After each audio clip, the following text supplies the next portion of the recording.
Hello అందరికీ, RR Telugu రుచులు అనే ఇన్స్టాగ్రామ్ పేజ్ నుంచి ఇప్పుడు నేను మీకు చూపిస్తున్న ఈ పచ్చళ్ళు అండ్ ఈ డ్రై ఫ్రూట్స్ లడ్డు అండ్ రాగి లడ్డు తీసుకున్నా.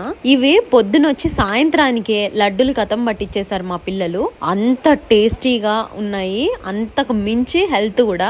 ఇంకా వీళ్ళ దగ్గర నేను తీసుకున్నది వచ్చేసి mutton pickle, PRAN pickle and chicken pickle. Taste అయితే అమేజింగ్ అని చెప్పొచ్చు. వీళ్ళవి కంప్లీట్ గా హోమ్ మేడ్ పికిల్స్, ఇంట్లోనే ఫ్రెష్ గా నీట్ గా మనం ఎట్లా చేసుకుంటామో వీళ్ళు అట్లా చేస్తారు. అది కూడా గ్రౌండ్ నట్ ఆయిల్ యూజ్ చేసి. ఇంకోటి ఆర్డర్స్ వచ్చాక ఆ తర్వాత పచ్చళ్ళు ప్రిపేర్ చేస్తారనమాట. అంటే అప్పటికప్పుడు ఫ్రెష్ గా మనం ఆర్డర్ చేసుకున్న తర్వాత ఫ్రెష్ గా ప్రిపేర్ చేసి మనకు పంపిస్తారు. దాని వల్ల ఆ స్మెల్, ఆ టేస్ట్ మనకు అసలు ఇప్పుడే చేసుకొని తింటున్నంత విధంగా ఉంటది. అంత బాగుంటది, అంత ఫ్రెష్ గా ఉంటది. సో వీళ్ళ వాట్సాప్ నెంబర్ నేను స్క్రీన్ పైన ఇస్తున్నా. ఎవరైనా ఆర్డర్ చేసుకోవాలి అనుకుంటే ఆ నెంబర్ కి మెసేజ్ చేయండి. No calls.